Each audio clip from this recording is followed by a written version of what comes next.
Bonjour, bonjour à vous qui me rejoignez ce soir via la fréquence des ondes sur ce que j'ai appelé le Wi-Fi du cœur pour ce moment que nous allons passer ensemble dans ce webinaire, dans cette conférence atelier que j'ai intitulée donc Au-delà du SVP, le SVP, donc comprendre le schéma sauveur, victime, persécuteur,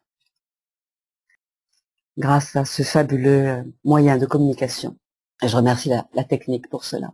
Donc, ce webinaire est le premier de deux, donc un atelier, une web conférence sur ce même thème, et le contenu sera différent. Sachez-le, le contenu sera différent.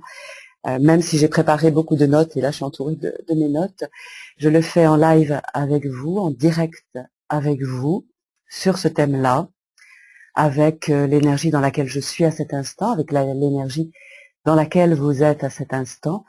Et demain soir, je suis intimement convaincue que ce sera différent, d'autant plus que demain soir, je présuppose, mon intuition m'ayant soufflé ceci, qu'il y aura sûrement une canalisation aussi, des messages inspirés. Alors, dans les personnes qui sont inscrites, il y en a beaucoup que je connais, et merci d'être là, merci de me rejoindre. Encore et à nouveau, merci, merci, merci du fond du cœur. Et il y a d'autres personnes que je ne connais pas. Donc bienvenue à vous. Et juste quelques instants, donc je suis bien Laurence Simeneau, thérapeute. Et si je suis là ce soir, c'est effectivement en fonction des événements qui se sont produits à Paris le 7 janvier 2015, donc il y a quelques jours. Et je suis devant vous avec de multiples casquettes. Donc à la fois en tant que thérapeute, avec mes outils privilégiés qui sont la PNL, l'hypnose ericksonienne, l'intuition, l'analyse transactionnelle, l'analyse systémique. Donc je travaille avec les différents états physiques, émotionnels, mental et spirituel. Donc je suis, oui, devant vous avec de multiples casquettes dans un état émotionnel particulier. Je suis émotionnellement, je dirais, activée avec une grande émotion, avec tout ce qui se passe, ce mouvement de foule de par la France. Et j'ai eu l'envie, vraiment, suite à l'élan de mon cœur, de partager ce webinaire avec vous, ces mots avec vous, cette énergie avec vous, et je le ferai demain à nouveau. Donc ce thème du sauveur victime persécuteur, SVP, c'est un sigle, c'est issu de l'analyse transactionnelle. L'analyse transactionnelle est une manière de se connaître. C'est un enseignement qui a été donné dans les années 70-75. Vous pourrez retrouver beaucoup de littérature là-dessus. Analyse transactionnelle. Je vous invite vraiment à regarder par là pour vous comprendre mieux, donner du sens aussi à ce qui se passe pour vous et autour de vous, autour de nous. Donc, je disais, je suis là avec vous à titre de différentes casquettes, avec différentes casquettes dans mon cœur. Donc, à nouveau, je suis là en tant que femme, en tant que thérapeute. Je suis là en tant que femme intuitive, sensible donc, une âme sensible. Je suis là en tant que ex-victime, victime de la vie, victime des éléments, des aléas. Voilà, avec un grand parcours derrière moi de connaissance de moi. Donc ça fait 30 ans que je suis sur un chemin de développement personnel, de recherche d'identité sur le thème du qui suis-je.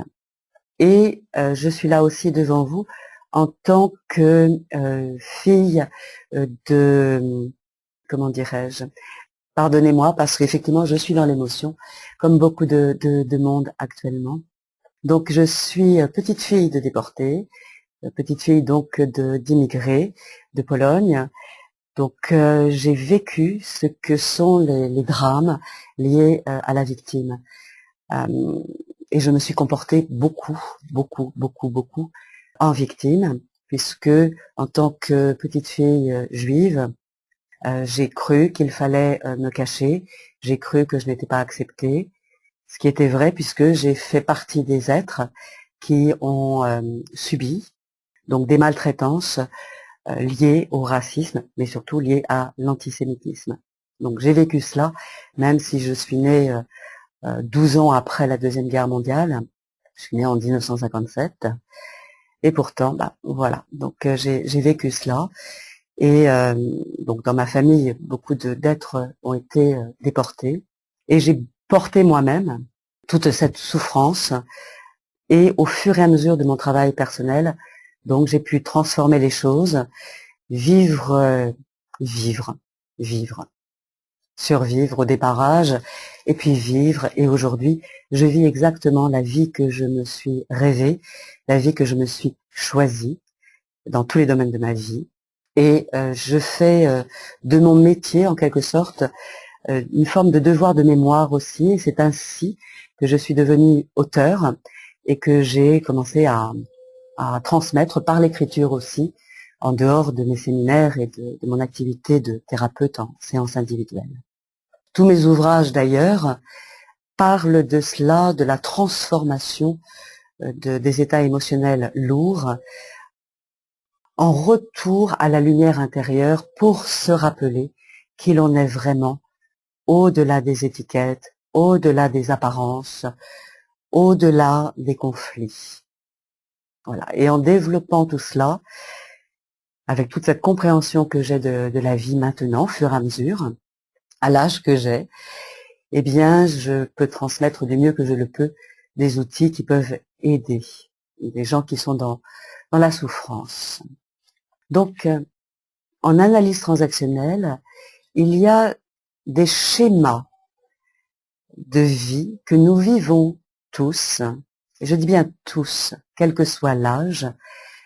C'est notamment ce fameux triangle infernal qui se nomme le sauveur, le persécuteur et la victime, dans le désordre. Donc, victime, persécuteur, sauveur, ou sauveur, victime, persécuteur.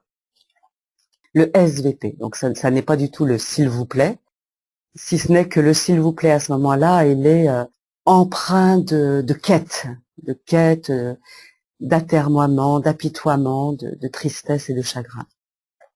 L'idée, et c'est là où je voudrais vous emmener aujourd'hui, ou vous faire réviser cela, c'est comment sortir de ce cercle, de ce triangle infernal, sauveur, victime, persécuteur, pour retrouver un cercle vertueux, hein, pour sortir d'un cercle vicieux, pour aller vers un cercle vertueux qui nous rappelle qui nous sommes dans notre véritable nature, donc qui nous sommes fondamentalement.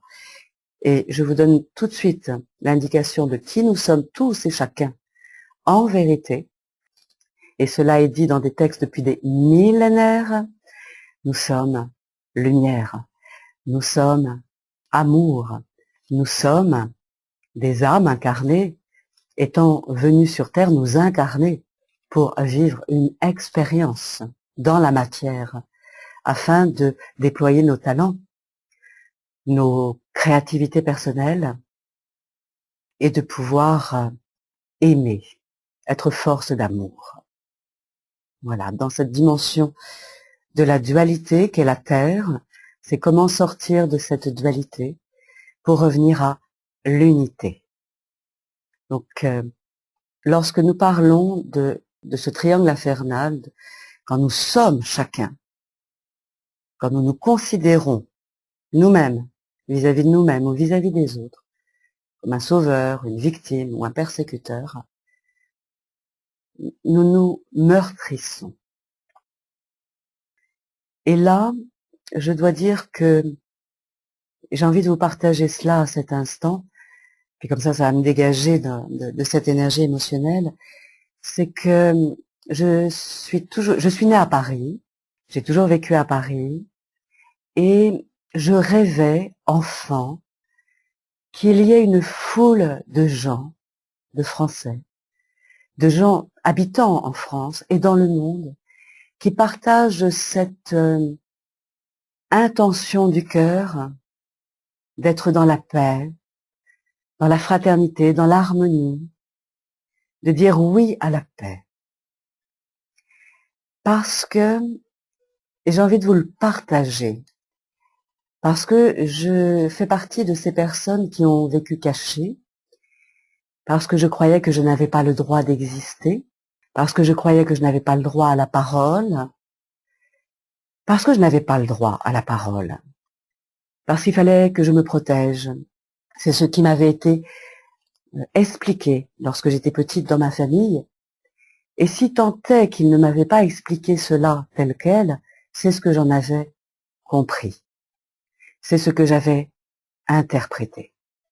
Oui.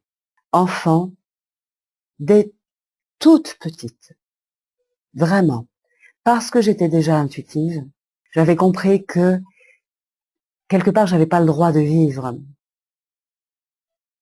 Tout ça parce que, a priori, je suis née dans une famille juive, même si elle n'était pas pratiquante, cette famille. Et j'ai passé ma vie à transformer pour être dans la vérité de qui je suis. Et même si aujourd'hui, avec l'espace de Internet, je suis là avec vous, parce que je vous sens intuitivement, je suis là pour dire, pour oser, continuer à me dire.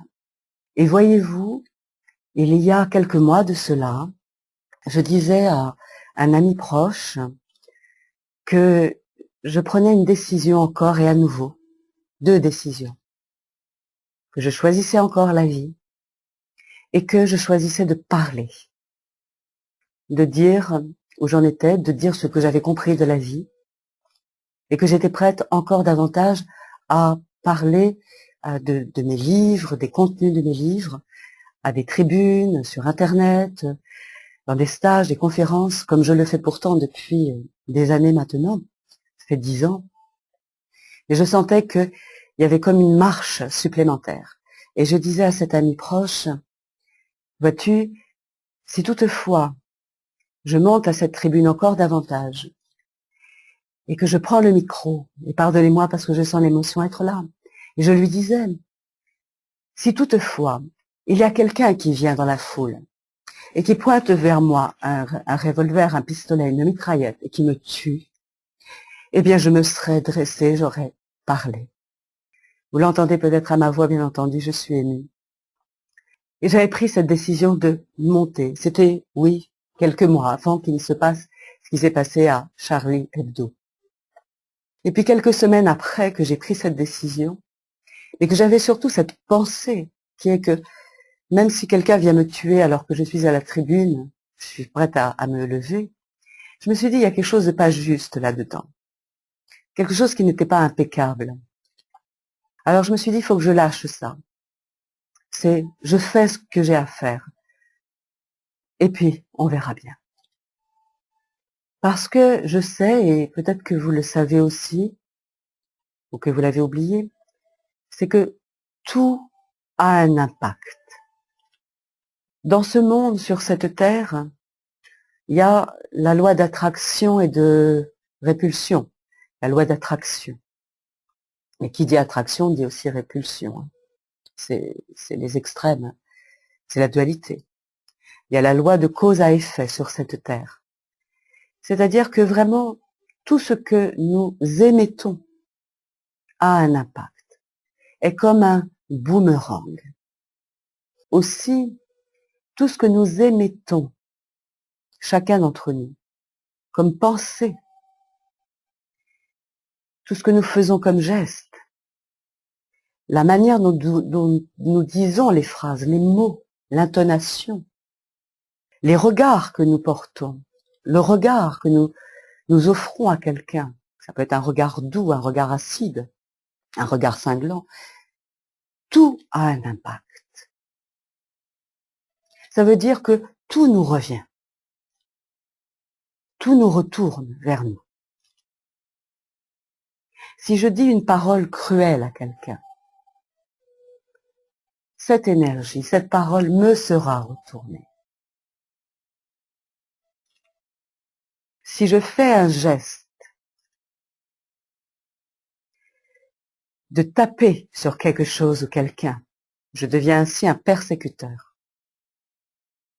La personne en face va se sentir victime et me répondra en me persécutant.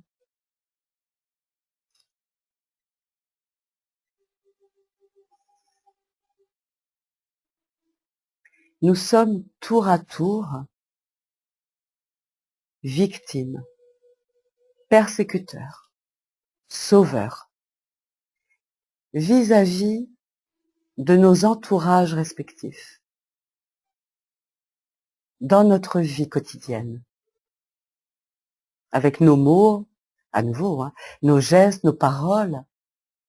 Et puis, nous sommes aussi, vis-à-vis de nous-mêmes cette fois-ci, régulièrement, nos propres persécuteurs, nos propres tyrans.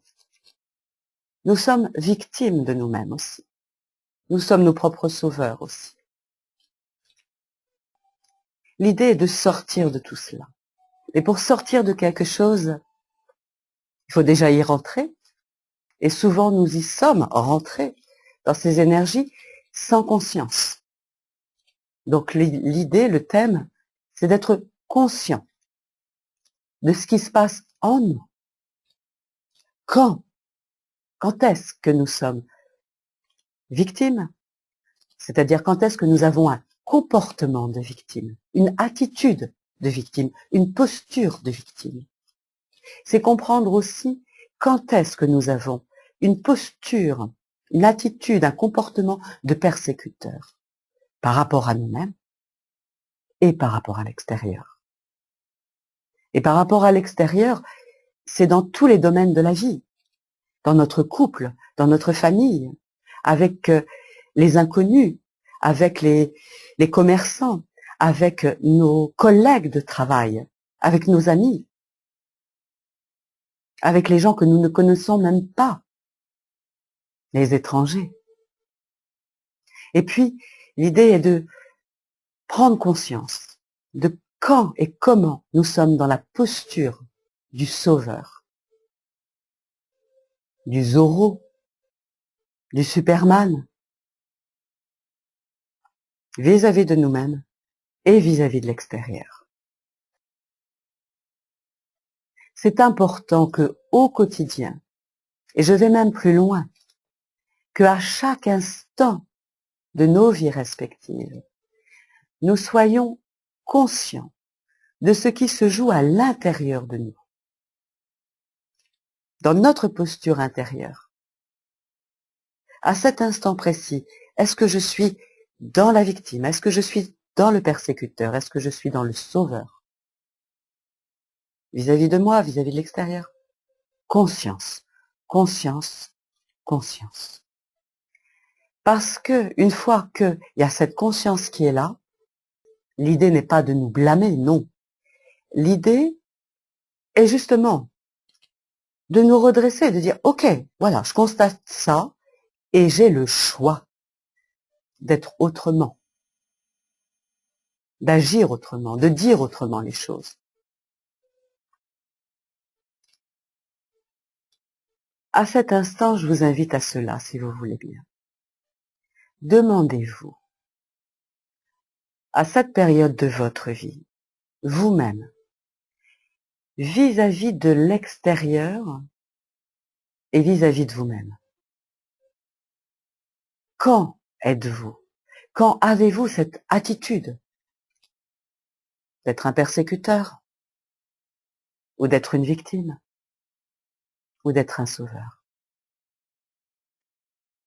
Si le sauveur, c'est le Zorro, le persécuteur, c'est le terroriste, c'est le tyran, le bourreau, le sadique. La victime, c'est être la petite chose, celle qui quémande, l'enfant intérieur ou l'enfant tout petit, vulnérable. Demandez-vous cela quelques instants.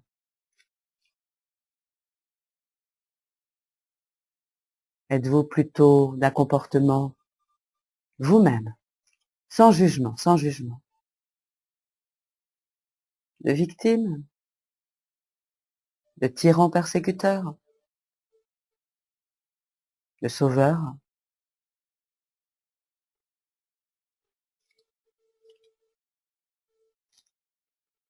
Si vous vous sentez victime, ça veut dire que vous considérez qu'il y a quelqu'un qui est persécuteur. Lâchez le jugement à cet instant, lâchez le jugement, juste acceptez, accueillez. Il s'agit de prendre conscience.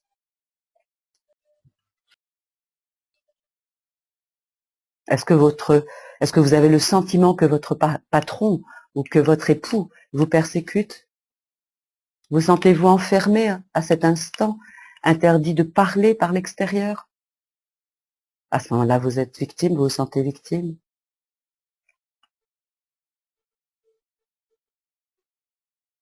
Êtes-vous plutôt un militant, une militante qui défendait la veuve et l'orphelin, les gens dans l'entreprise dans laquelle vous travaillez? Oui, vous êtes sauveur, militant, ok, sans jugement, sans jugement.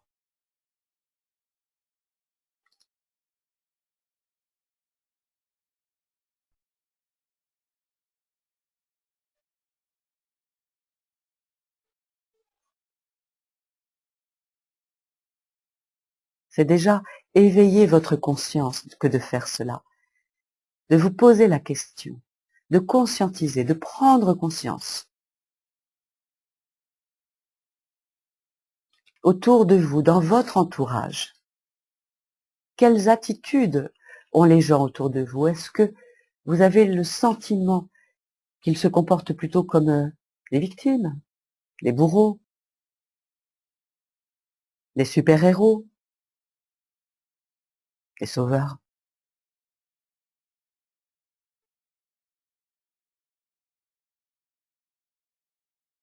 Il n'y a rien à rejeter là-dedans, il y a juste à prendre conscience. Nous avons tous sur cette terre à explorer ce schéma, ce scénario, pour en sortir, pour en guérir. Parce que c'est un jeu. Sauf que nous y croyons dur comme fer. Quand nous sommes victimes, quand nous nous sentons victimes, nous croyons que c'est pour la vie, nous nous croyons condamnés à perpète, à cela.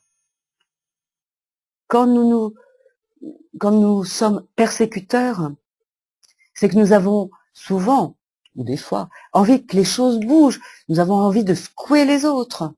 Alors on le maltraite, on le brutalise. C'est sans compter que chacun est sur sa route, sur son chemin, en train de faire ses expériences de vie pour grandir en conscience et en confiance. Car si vous vous comportez, tout comme j'ai pu me comporter vraiment beaucoup, en victime, c'est que il y a des croyances qui sont là. À chaque item de ce triangle infernal, il y a des bonnes raisons que ça existe. Il y a des croyances, il y a des bénéfices. Et ouais, des bénéfices. Lesquels? Lorsque nous sommes dans la victime, avec ce comportement de toute petite chose, c'est que souvent nous n'avons pas confiance en nous, pas suffisamment confiance en nous. Ou alors que nous avons peur de l'extérieur. Alors nous nous ratatinons. Nous croyons souvent que nous ne pouvons pas faire les choses. Nous nous sentons impuissants, incapables.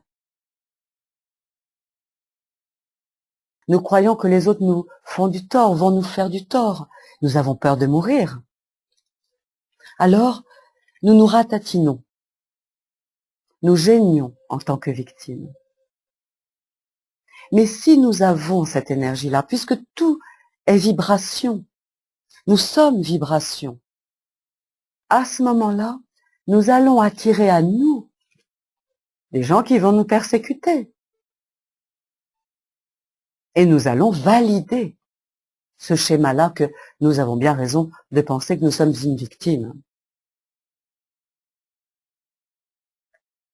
Si je ne me respecte pas,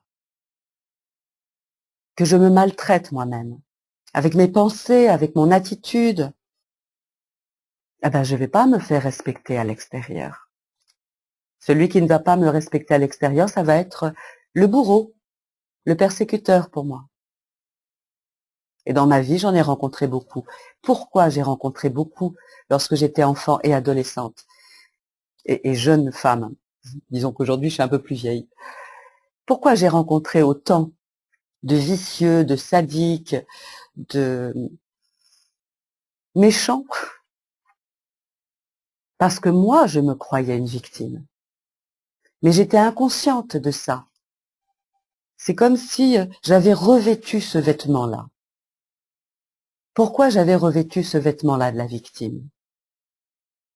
J'avais revêtu ce vêtement de la victime, donc dès toute petite, parce que quand je regardais autour de moi ma famille, et que en étant intuitive déjà, même si j'avais pas les mots, j'avais pas le vocabulaire, je voyais leur chagrin, je voyais leur tristesse. Et puis, je voyais aussi notamment mon père qui était très fâché. Mon père était très très fâché, il était très en colère, parce qu'il se sentait victime, alors il était très tyran vis-à-vis des Arabes, vis-à-vis des Boches. Et il avait fait un amalgame avec les Allemands. Mon père faisait partie de ces personnes qui faisaient que tout ce qui rentrait à la maison comme objet, Made in Allemagne, Made in Deutschland, ça passait par la fenêtre ou à la poubelle. Je comprenais pas. Moi, j'étais dans cette énergie déjà d'amour. Je savais qu'il y avait la lumière. J'entendais à l'intérieur de moi déjà cette voix de sagesse, mais j'avais pas les mots, j'avais pas l'entourage. Je comprenais qu'ils étaient chagrinés. Et puis comme je porte, mon deuxième prénom est Maria. Ce deuxième prénom est un beau prénom, Maria. C'est très beau, je trouve ça très joli. C'est le prénom de ma grand-mère maternelle. Et ma grand-mère maternelle est morte en déportation. Ma grand-mère maternelle est donc morte, assassinée par la barbarie nazie. Non. Il y en a plein d'autres comme moi qui ont un prénom qui a appartenu à quelqu'un qui a souffert. Sauf que moi, étant petite, avec ma sensibilité, j'étais à fleur de peau, j'étais au premier degré. Je n'avais absolument pas de recul ni d'humour.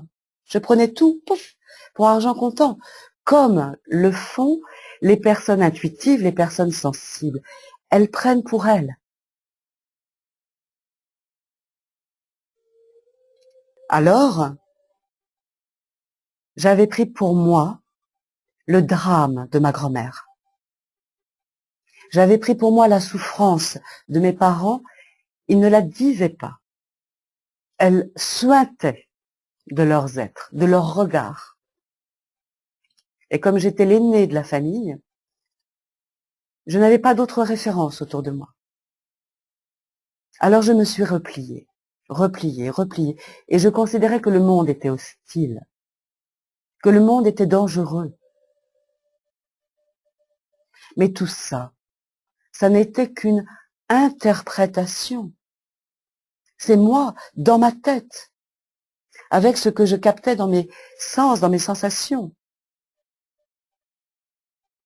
qui transformait les choses. Là où je me suis trompée, parce qu'en fait il s'agit d'erreurs d'interprétation, ou en tout cas d'une identification erronée, trop forte, à l'excès. Je m'étais trompée. Et du coup, je suis tombée dans la victimite aiguë. Et nous sommes encore, je dis bien encore, des millions, et ça m'émeut, à encore souffrir de la victimite. Et sur la terre, nous avons tous à sortir, guérir de la victimite. Cessez de croire que le monde est hostile. Cessez de croire que les autres sont hostiles. Cessez de croire que les autres sont différents de nous. Apprendre à se respecter, s'écouter, croire en soi. Alors, le fait que j'ai été une victime, je me suis comportée comme telle, parce que j'avais interprété tout ça de cette manière, je cherchais des sauveurs. Je cherchais des gens qui me prennent sous leurs ailes, qui me rassurent, qui me réconfortent. Quand je suis rentrée en entreprise et que j'avais 20 ans, mon père m'a dit « Faut que tu sois bien sage, ma fille », sachant que moi j'étais toujours très soumise à cette époque-là et j'avais très peur. De moi et du monde, des gens, des hommes et des femmes, des chiens, des chats, j'avais peur de tout. Et mon père me disait donc « Il faut que tu sois bien sage parce que on te surveille là-bas. Il y a sûrement des caméras. » En sachant bien entendu que je l'avais cru. Timorée que j'étais. Interprétant et prenant les choses comme une vérité absolue. Mon père était tout pour moi. Ah, l'amour, ah, la loyauté. À qui êtes-vous fidèle? À qui êtes-vous loyal? Qui croyez-vous tellement à l'extérieur de vous que vous en oubliez de croire en vous-même? Pardonnez-moi mon ton d'aujourd'hui. Et je ne peux pas ne pas être dans cette vibration-là. Nous sommes au moment du réveil réel de la conscience. Et cette énergie qui est là autour de la Terre et en France porte au réveil global. Pour que nous sortions, tous et chacun, de la victime. Parce que si nous sortons de la victime, alors il n'y aura plus de persécuteurs. Et si nous sortons de la victime, il n'y aura plus non plus besoin d'un sauveur. Parce que pour qu'il y ait un sauveur, il faut qu'il y ait une victime. Pour qu'il y ait un persécuteur, il faut qu'il y ait une victime. S'il n'y a plus de victimes, eh ben, les persécuteurs et les sauveurs vont être au chômage. Ils vont aller pointer à Pôle emploi. Le thème derrière tout cela est de sortir de la victime, de cesser de nous comporter comme des victimes, de croire que nous allons être dévorés, de cesser de croire que nous n'avons pas les ressources à l'intérieur de nous, de cesser de croire que nous n'avons pas la capacité de rebondir, de créer, de nous dire.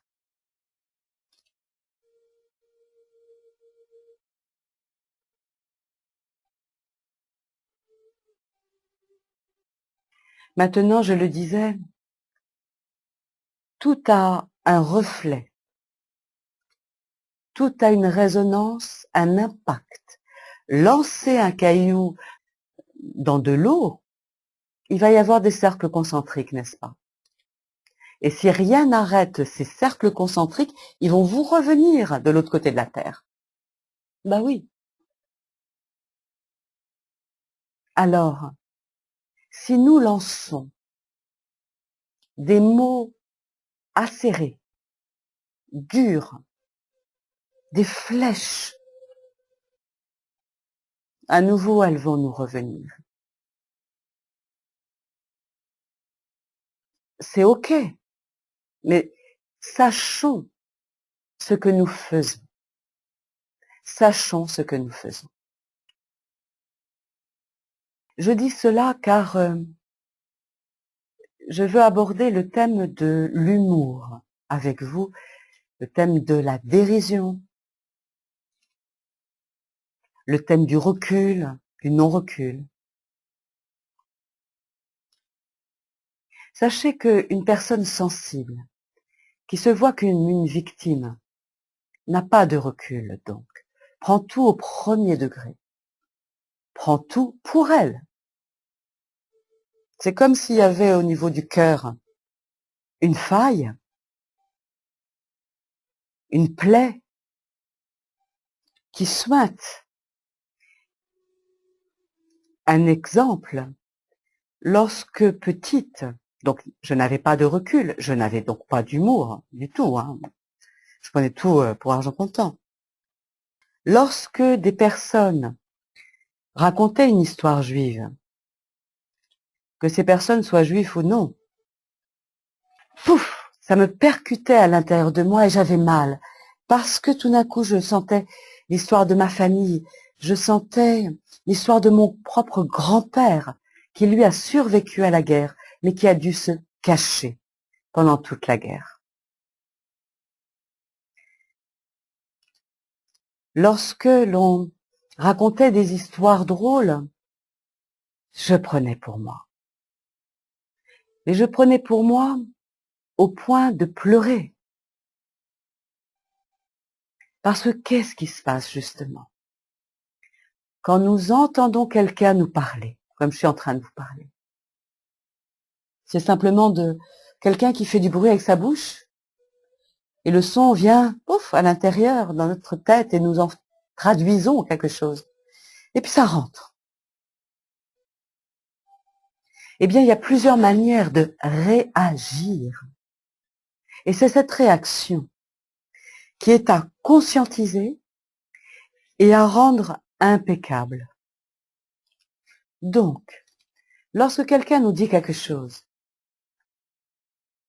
3 possibilités s'offrent à nous. Même 4. 4. C'est « Ok, j'entends, merci, d'accord. » Bon. Il y a 3 autres manières fort intéressantes. Il y a une manière d'être, si ça percute de plein fouet, que ça fait mal, parce que ça appuie sur je me sens trahi, je me sens abandonnée, je me sens impuissante, je me sens humiliée, offensée. Alors, on peut se ratatiner. On est dans le retrait, la fuite, on s'en va, on s'en va, on s'en va. Ou alors, le mot, le message vient à nous et hop, ça nous fige sur place, tétanisé, paralysé. Moi, c'est les 2 comportements que j'avais. L'on disait des choses qui me heurtaient violemment. Je me sentais offensée, humiliée. Je trouvais que c'était injuste, mais je n'avais pas les mots pour le dire.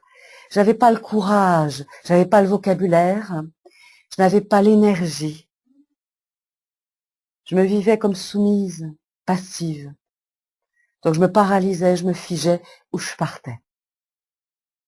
Et il y a un 3e scénario possible. Quand nous entendons quelqu'un nous dire quelque chose, nous prenons à l'intérieur, nous prenons même pas, ça rentre directement comme dans du beurre. Et ça hurle à l'intérieur. Et pour ce 3e comportement, ça hurle tellement, mais ces personnes-là, elles ont quelque chose que moi, j'avais pas eu. C'est les couilles, j'oserais dire, le courage, la vaillance, le rebelle. Et c'est non. Et ce rebelle peut se redresser soit en parlant, si la personne a les mots pour le dire, et c'est ça qui est à cultiver, à trouver. Ou alors, il y a des personnes, quand elles sont touchées, eh bien, pouf, ça part aussi sec. C'est comme au tennis, vous savez, un smash, la personne monte au filet. C'est ça, monter au filet, hein. Ou alors, ça s'appelle aussi répondre du tac au tac. Ou alors, ça s'appelle monter sur ses grands chevaux. Mais ça peut aller jusqu'à aussi dire des mots violents. Oui, être dans la violence. Et là, on devient à ce moment-là terroriste. Et ce terroriste-là, il peut en passer aux actes. Il peut donner une baffe, une gifle, ou alors il peut écrire un pamphlet, ou il peut écrire au directeur d'une administration, ou il peut prendre les armes et tuer. Tout dépend de comment c'est reçu à l'intérieur de nous, comment est la blessure à l'intérieur de nous. Quand à l'extérieur une personne s'exprime, elle s'exprime, point final. Tout le problème, toute la problématique réside dans comment on est à l'intérieur de nous, dans quel espace énergétique nous nous trouvons, dans l'espace de la victime ou dans l'espace du persécuteur ou dans l'espace du sauveur à l'intérieur de nous. Et surtout, dans quel espace en nous de ce que nous avons à guérir sommes-nous? Je le redis, nous sommes tous venus guérir de ces blessures à l'intérieur de nous. Ces blessures d'offense, ces blessures d'humiliation, ces blessures d'injustice, ces blessures de trahison, de rejet, d'abandon, ces blessures d'exclusion, ces blessures d'impuissance.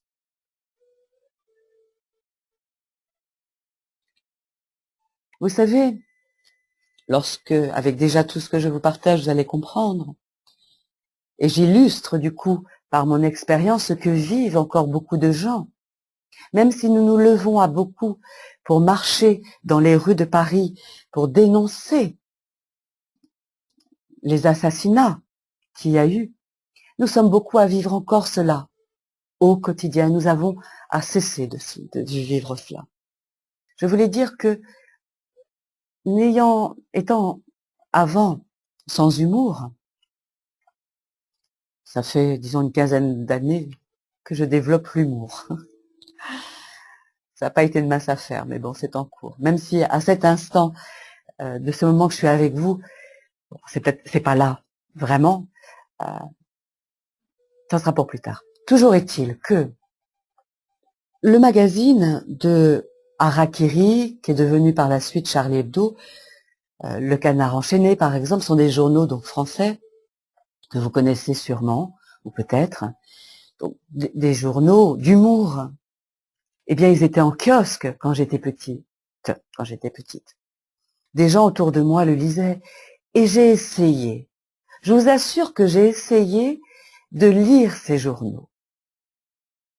J'y arrivais pas. J'y arrivais pas. C'était pas que j'avais pas envie, puisque c'était une presse comme une autre. C'était des mots comme dans les autres journaux. Et puis, les gens me disaient, tu vas voir, ça va t'amuser. Et je voyais pas où était l'humour. J'allais dire l'amour. Je voyais pas où était l'humour là-dedans. Puisque déjà, je ne comprenais rien à la vie. Je ne comprenais pas comment on faisait pour vivre. Je ne comprenais pas comment on pouvait vivre de telles périodes de vie, comme la guerre, la Deuxième Guerre mondiale. Je ne comprenais pas comment une partie de ma famille avait été décimée. Ma propre grand-mère. Je ne comprenais pas le chagrin de ma propre mère, qui avait donc perdu sa mère, qui elle-même était passée par Drancy. Ma propre mère, qui a, grâce à ses passeports français, puisqu'elle a été naturalisée française, a échappé au camp de concentration. Je comprenais pas. Je comprenais pas la barbarie. Je comprenais pas, avec mes camarades de classe, ou dans la rue, les insultes. Dans les automobilistes, chez les automobilistes, je comprenais pas qu'ils s'insultent. Je ne comprenais pas. J'étais en quête. Je ne savais pas que j'étais en quête, mais je l'étais. Quête d'amour et quête d'identité. Quête de paix. Quête d'éveil des consciences. C'est tout le chemin de ma vie. C'est pour ça que je suis là devant vous. C'est pour ça qu'en fait, j'ai vécu tout cela. Et qu'aujourd'hui, je fais partie de ces personnes qui ont quelques marches d'avance, je dirais, pour vous partager ce qui marche et ce qui marche moins bien et ce qui marche pas du tout. En tout cas, c'est une voie comme une autre qui peut aider à être dans la paix, dans le mieux-être. Et donc, quand je lisais ces journaux, j'essayais donc, ou les blagues, mais ces journaux-là, je comprenais pas.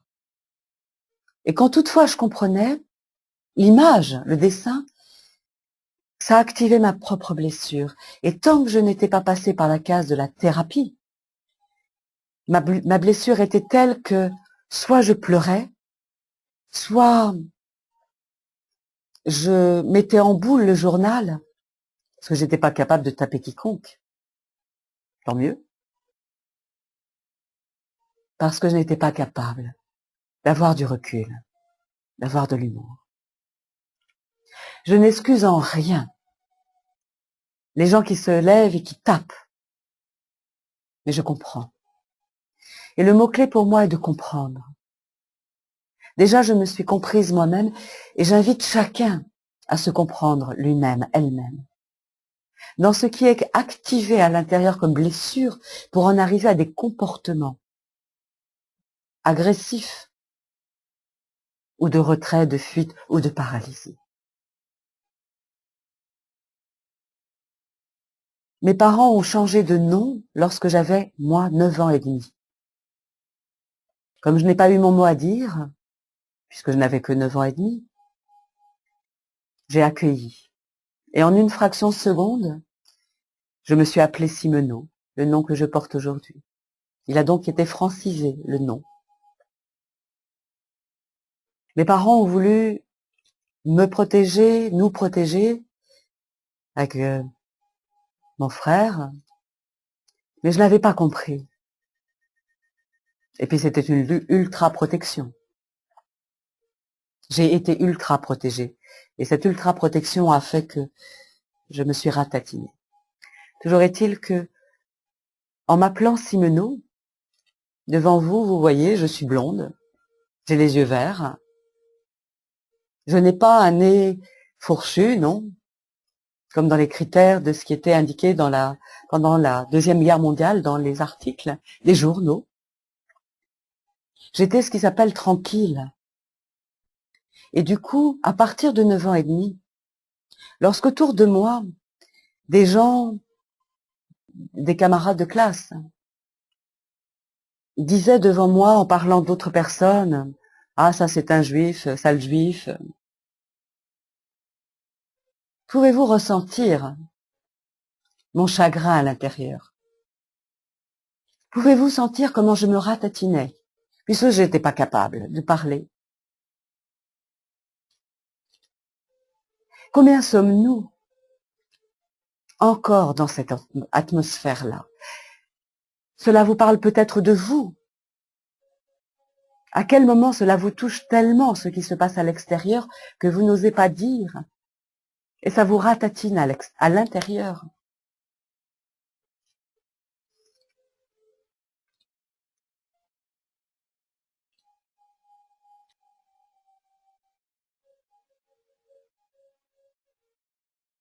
Sortons de la victime. Ceci est la clé. Sortons de la séparativité, ce sentiment d'être séparé des autres, et de soi bien entendu déjà. Mais sortons de ce phénomène de la séparation, de se croire séparé des autres.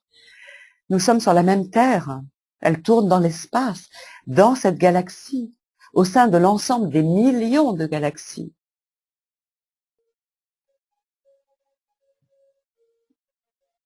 Nous sommes nous-mêmes pour nous-mêmes des barbares.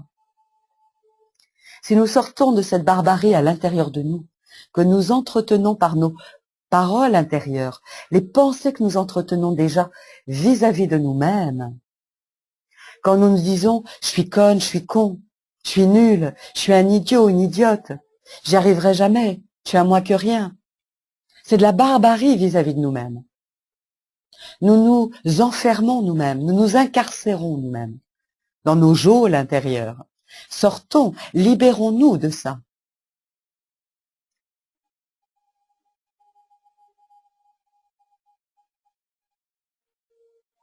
Lorsque, en thérapie, au fur et à mesure des années, j'ai continué mon travail de développement personnel, que je continue, parce que j'aime, continuer à me connaître, cycle après cycle, parce que sachez qu'une fois qu'on apprend à se connaître, c'est jusqu'à son dernier souffle, hein.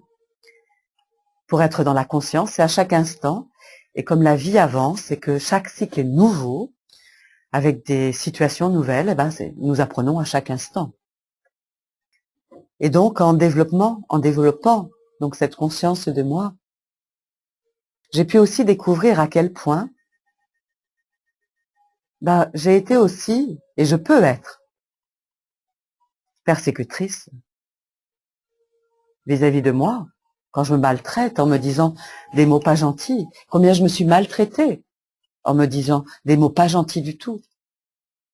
À une époque de ma vie, je voulais montrer aux gens que j'allais pas bien, donc je faisais des escarres par moments. Je montrais par des signes. Combien de jeunes filles, de jeunes garçons se font des escarres, se font des, je ne sais même plus si le mot est exact, c'est stigmates. Ce sont des appels au secours. C'est une manière, lorsque nous sommes dans l'impuissance à l'intérieur, c'est une façon de retourner la violence contre soi. Mais ce sont des appels au secours.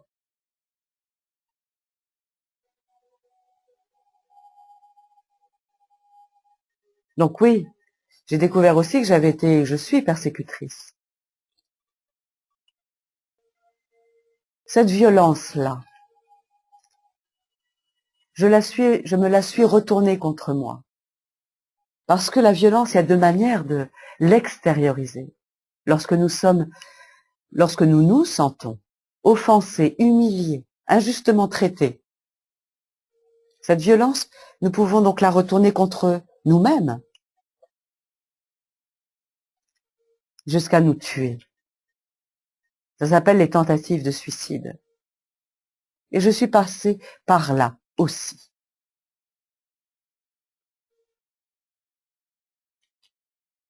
Et lorsque je me suis réveillée, j'avais 21 ans, je venais juste d'avoir 21 ans. Ça a été comme une renaissance pour moi. Je voyais tout de manière neuve à 21 ans. Tout d'un coup, j'ai vu la beauté de la vie. Mais quand je dis beauté, c'est que je voyais que je prenais conscience, vraiment dans cette conscience, dans mes cellules, dans ma chair, que le soleil se levait chaque matin, que le soleil caressait ma joue avec ses rayons. J'avais conscience que je touchais, que vraiment que je sentais. Les goûts, je commençais à les goûter réellement. Je sentais l'odeur des fleurs. C'est comme si je redécouvrais, ou je découvrais la vie, dans sa beauté, dans son sacré. Parce que, puisque je suis née dans une famille liée à la victime et au persécuteur, une famille qui se considérait victime et persécutée, et qui donc persécutait aussi d'une certaine manière. Oui. Cette famille, d'une certaine manière, ne m'a pas appris à voir la beauté. En tout cas, j'ai pas su capter ça. Ils ont sûrement voulu, oui, ils ont voulu me montrer ça. J'ai pas su voir. Et le souci, et ça c'est un souci que nous rencontrons tellement souvent, je m'étais identifiée. L'identification. Je m'étais identifiée à un rôle de victime. Je m'étais identifiée à une appartenance à un groupe de victimes. En plus, je suis femme, je suis fille, je suis blonde, sensible. C'est le souci. L'identification à outrance. L'incapacité de sortir de cette identification.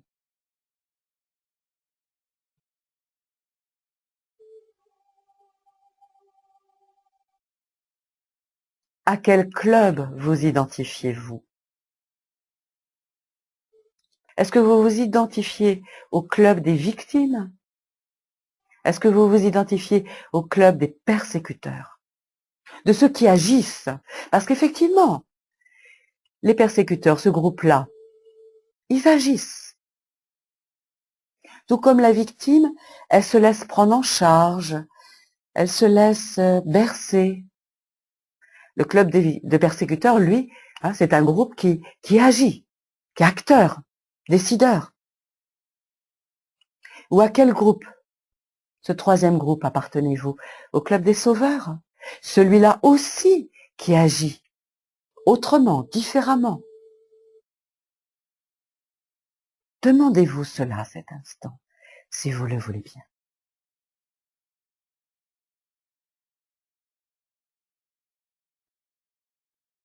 Sans jugement, sans jugement.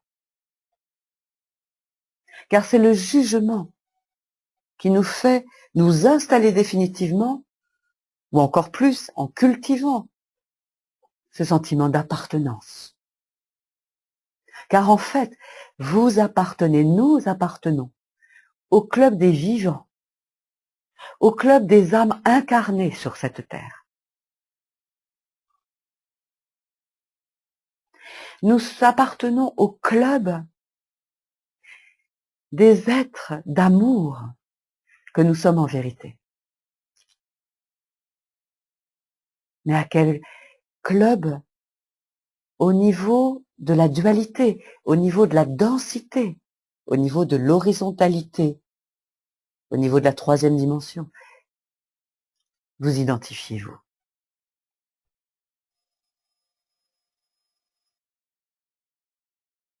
Les terroristes se sont identifiés au club des victimes, alors ils sont devenus persécuteurs. Et ils ont cru sauver ce à quoi ils croient.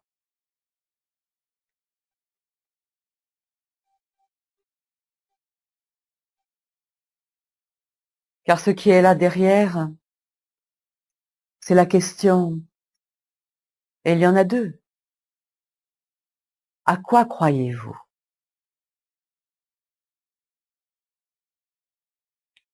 L'autre question, qui êtes-vous? Cette question, qui suis-je? À quoi je crois? Et une autre, quel est mon désir? Ce sont des questions à se poser régulièrement, quotidiennement,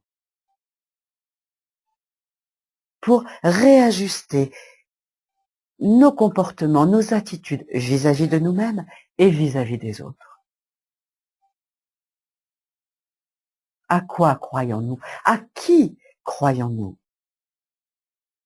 Moi, je croyais à mon père quand j'étais petite.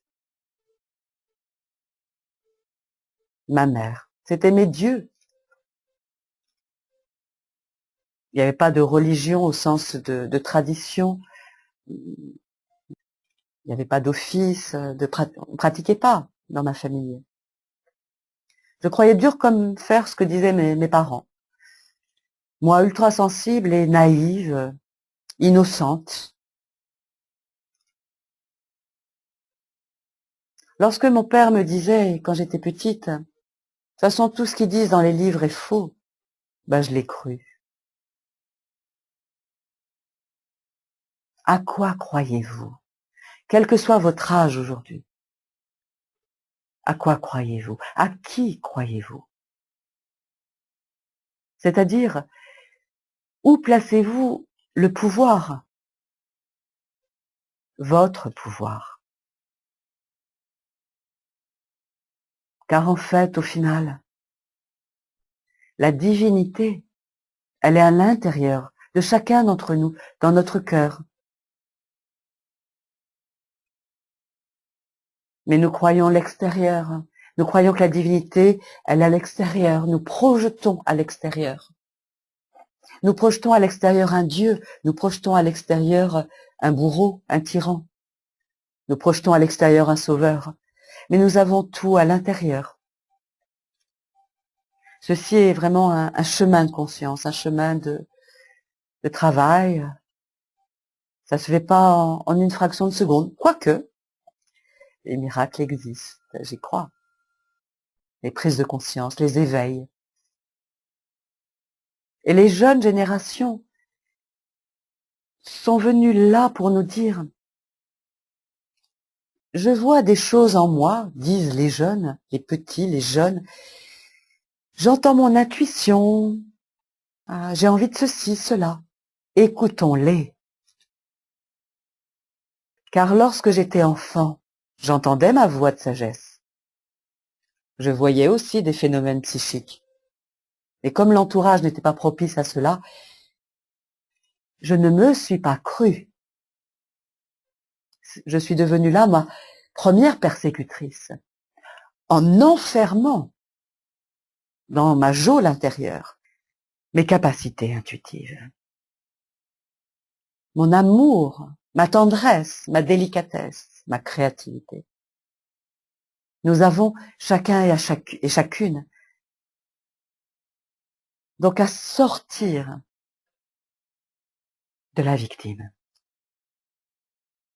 S'il y avait bien un stop aujourd'hui à dire, à mettre, c'est stop à la victime, à mon sens. Peut-être partagez-vous cela un peu, beaucoup, passionnément, à la folie, pas du tout. Ok, c'est ok. J'en suis rendue là de ma compréhension de la vie. Car c'est en restant et en cultivant les fleurs de victime à l'intérieur de soi que le drame existe. Que la morosité existe. Que la notion de manque existe. Que la notion de pénurie existe. Car en étant dans la victime, je suis dans le manque. Manque d'amour, manque de paix, manque de moyens, sous toutes ses formes.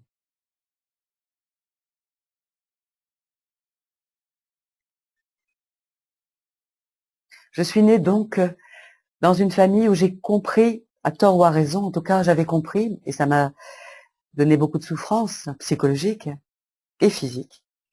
J'avais cru que je n'avais pas le droit d'exister et que je n'avais pas le droit de m'exprimer et que je n'avais pas le droit d'agir et que je n'avais pas le droit de créer. J'ai redressé tout cela et je le continue à le redresser tout cela, jour après jour. Et si je suis avec vous à cet instant, c'est pour vous témoigner de ce vécu, pour vous partager cette synthèse de la compréhension que j'en ai faite. Et c'est en tant que thérapeute et femme et enseignante et auteure que je vous partage cela pour que, à votre tour, vous puissiez véhiculer cela à votre façon.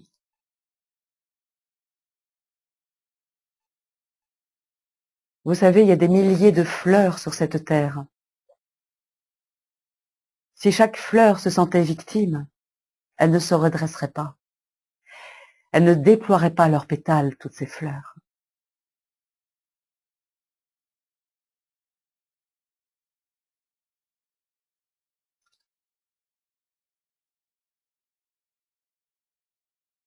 Je nous propose, si vous le voulez bien, parce que je vois que le temps avance,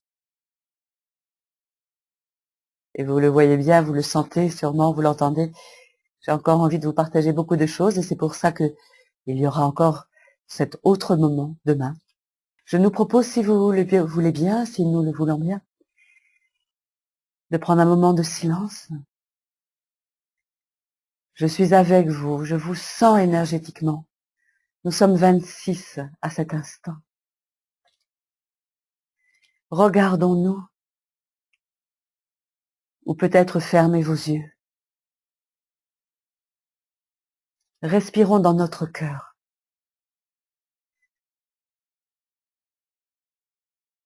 Derrière tous ces comportements liés à l'ego, ce sont comme des vêtements uniquement, le vêtement de la victime, du persécuteur, du sauveur.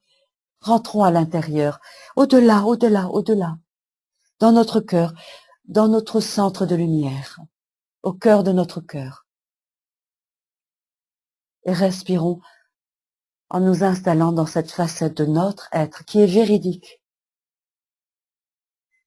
qui est au-delà de la séparation, qui est pure unité. Et c'est depuis ce centre-là de lumière que nous respirons pour former ensemble un égrégore de lumière. Maintenant, merci.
Nous n'avons pas à nous croire dignes. Nous croire dignes, c'est parce que nous croyons que nous sommes victimes. Alors, pour lâcher la victime, il faut retrouver ce sentiment de dignité. Ce qui est à faire, hein, ce qui est à vivre. Sauf que quand nous respirons et que nous sommes au cœur de notre lumière à l'intérieur, c'est au-delà de la dignité. Nous sommes. Nous sommes. Nous respirons-le dans notre je suis, dans notre présence lumineuse.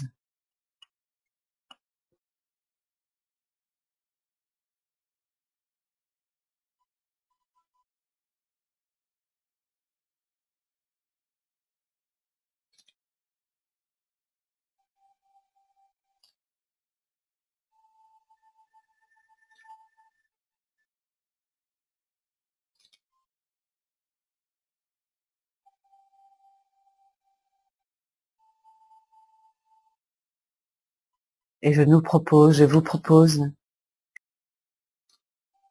de serrer le pouce et l'index d'une de vos mains.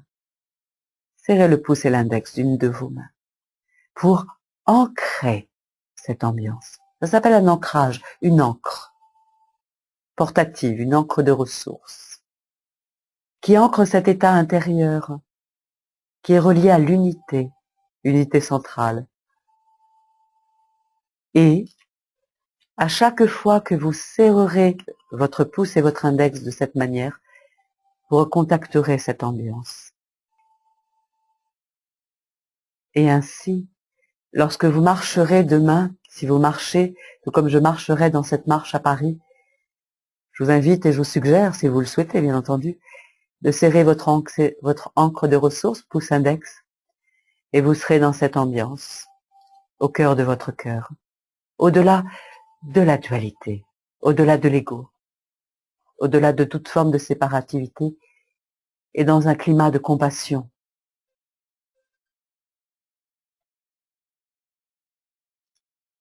Vous pouvez relâcher l'encre si vous voulez.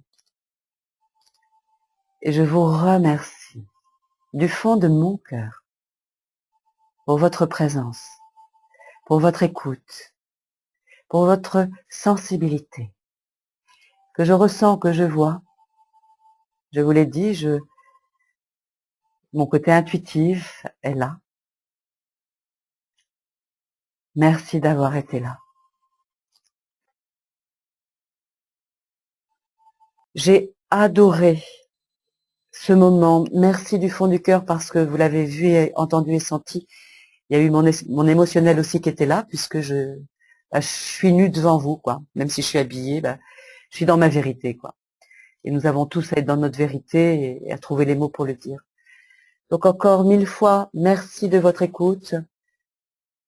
Je vous souhaite le meilleur. Je vous souhaite vraiment le meilleur. Plein de bonnes choses à vous.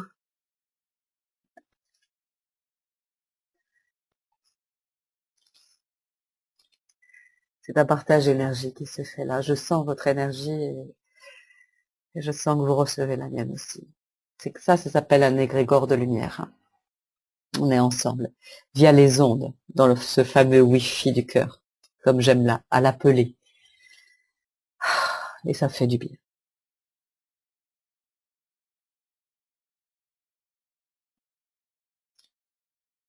Que votre nuit soit douce. Et demandez, avant de vous coucher, enfin, juste avant de vous endormir, demandez intérieurement à votre sagesse intérieure que votre nuit soit douce, que les enseignements qui vont vous être donnés dans la nuit soient faits en douceur. C'est une manière de programmer votre sommeil, vos rêves et les enseignements qui seront dans votre sommeil. Hein, demandez cela, programmez à ce qu'il y ait de la douceur. Je vous dis au revoir. Je vous remercie encore 1000 fois. Portez-vous bien. Vous êtes dans mon cœur. Je vous envoie plein de bonnes choses, de douceur. À bientôt. Merci. Merci. Merci.